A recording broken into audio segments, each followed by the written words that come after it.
morality, and climate change. Okay, so let's have a quick summary, because we've galloped through a bit of philosophy here. I've suggested that we're rationally required to do what morality requires of us, so it's a reason that tells us what we should and shouldn't do. If we don't do what rationally requires of us, this is because we're ignorant, or, if you don't agree with Aristotle or Socrates, we're possibly weak or corrupt, and we may be ignorant of what morality requires of us because we're relying on others. So what's all this got to do with climate change?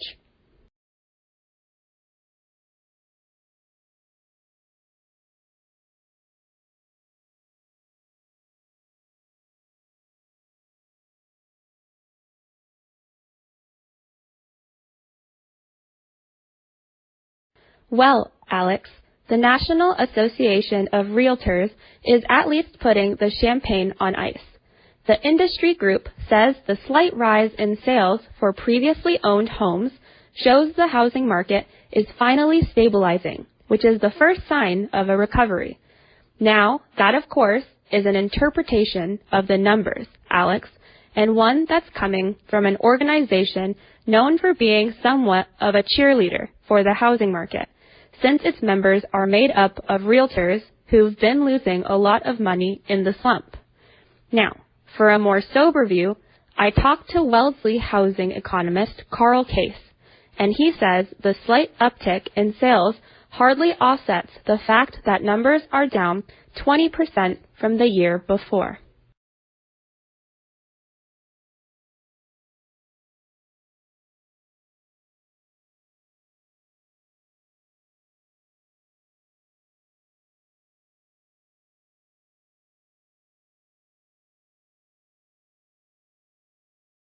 Financial markets swung wildly yesterday in frenzied trading market by further selling of equities and fears about an unraveling of the global carry trade. At the same time, trading in the European credit markets in London was exceptionally heavy as traders frantically reassessed their appetite for risk, prompting wild swings in the prices of the key derivatives. It was the third day of frenetic activity in the European credit markets, suggesting that equity market swings were prompting a wider repositioning of investors in a host of asset classes.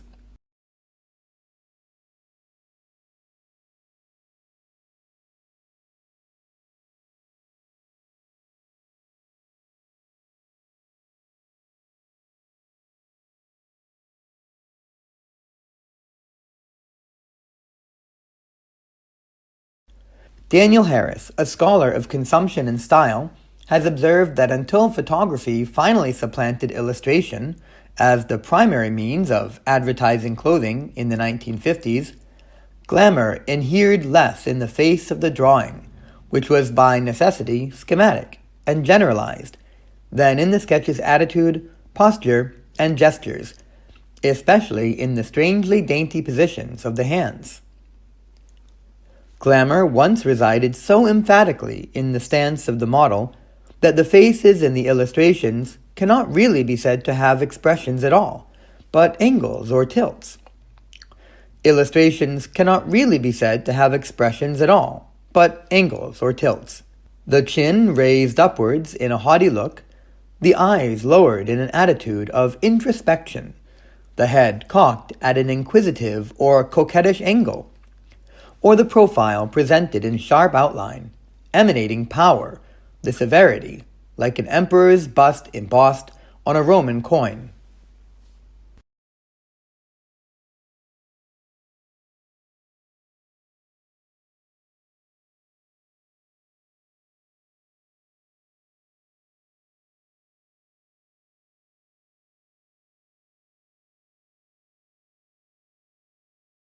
Emerald is defined by its green color. To be an emerald, a specimen must have a distinctly green color that falls in the range from bluish-green to slightly yellowish-green. To be an emerald, the specimen must also have a rich color. Stones with weak saturation or light tone should be called green beryl. If the beryl's color is greenish-blue, then it is an aquamarine. If it is greenish-yellow, it is a heliodor. This color definition is a source of confusion. Which hue, tone, and saturation combinations are the dividing lines between green beryl and emerald? Professionals in the gem and jewelry trade can disagree on where the lines should be drawn. Some believe that the name emerald should be used when chromium is the cause of the green color, and that stones colored by vanadium should be called green beryl. Calling a gem an emerald instead of a green beryl can have a significant impact upon its price and marketability. This color confusion exists within the United States. In some other countries, any beryl with a green color, no matter how faint, is called an emerald.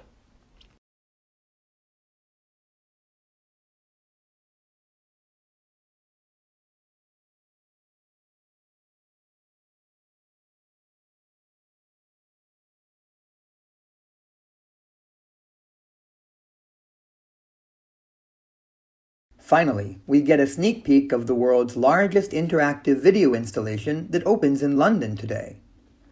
If you walk around Trafalgar Square in the next week, video cameras linked up to a computerized surveillance system will be tracking your every move. As you look down, one of over 1,000 animated portraits could appear in your shadow. These videos were created by people from across the UK who were asked to film themselves for 3 minutes, doing something that best represents them. The installation can project up to 14 portraits in the space.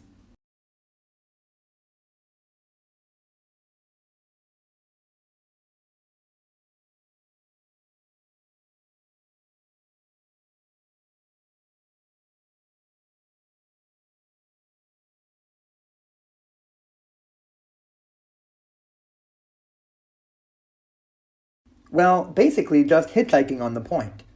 If you look at the customers at the Wall Street Journal, the basically financial news, financial people here are people who rely on sound, valid, and tallied data to make investment decisions. They look at things and track trends in the industry, worrying about things like profit maximization. If they even suspected that political issues and ideological issues from the editorial page were going to start affecting the flow of valid financial information.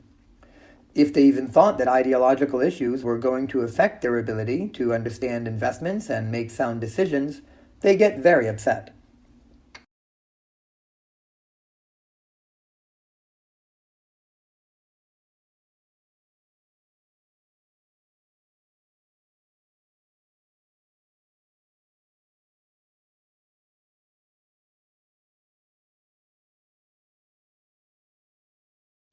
Higher interest rates have knocked investors' confidence in putting their money into property, evidence suggests. The insurance company Standard Life says that the rate rises since last summer have led more people to question the wisdom of property investment.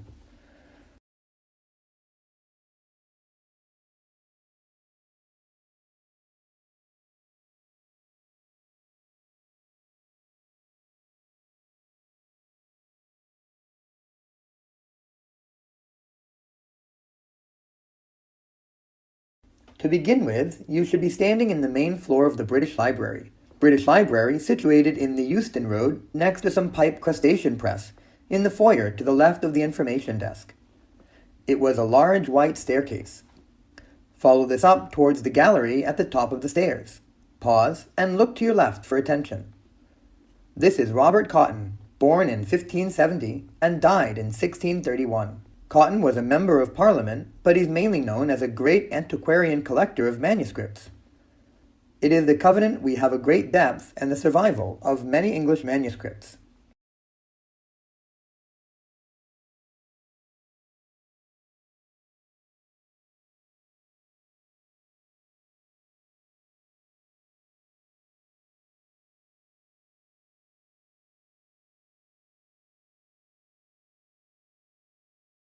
Finally, we take a look at how to mix and unmix liquids at the flick of a switch.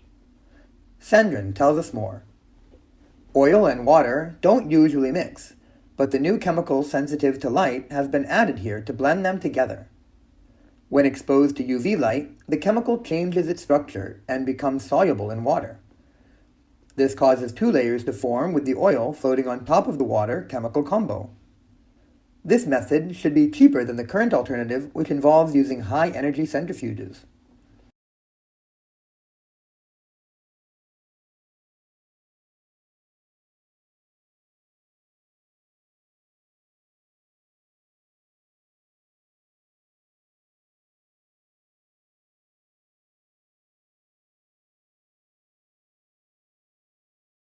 An economist sees the world basically through a typical microeconomic toolkit. That involves things like thinking at the margin, rationality, opportunity cost, trade-offs. Economists, like any other discipline, rules and its own way of seeing the world.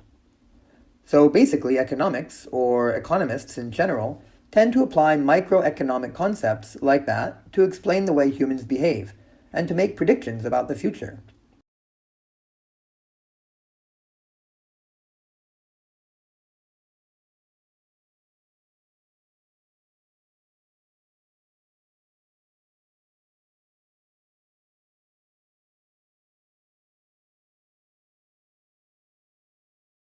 I think it's really important for young people not to feel restricted in their choices, and also to be aware of the choices that are available to them. And obviously, the media has an incredibly important role to play in that. I think we tend to talk about science as this big kind of monolith, but of course, actually, it's this beautiful, multifaceted thing. You know, there's almost something for everybody there. And there are so many different aspects of it. You know, somebody that's going to be attracted to working in biology might be a very different person from somebody who's attracted to engineering. I suppose it's about knowing the breadth of opportunities that are out there. And so anything that universities and broadcast media can do to make sure that those opportunities are visible.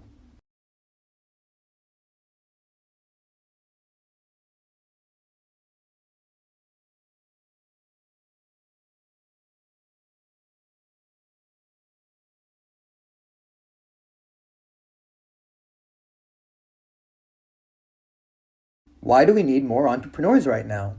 The entrepreneurs who create and run our businesses, who play by the rules, are in fact critical to our success as a nation. We need them especially today. Business, not government, will end this recession. Government must help by creating fair rules, sound monetary policy, and by protecting our fellow citizens in periods when they are jobless. We have to make way for the new entrepreneurial firms that will push us to frontiers of innovation.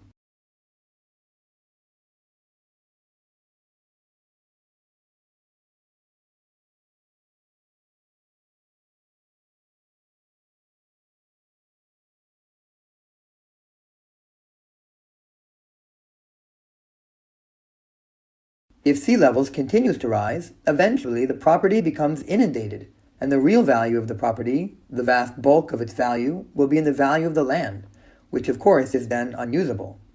And that's of course not insured by property insurance. Landowners and banks and other financial institutions that have lent money against the value of those properties are going to find that they suffer very serious losses, and it's not at all obvious at the moment who would compensate them.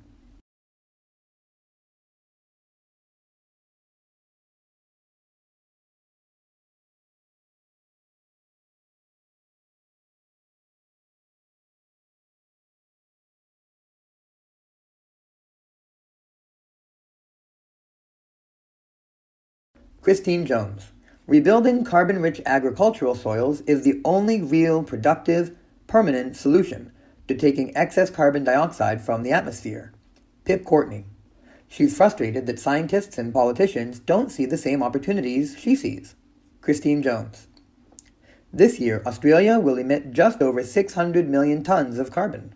We can sequester 685 million tons of carbon by increasing soil carbon by 0.5% on only 2% of the farms.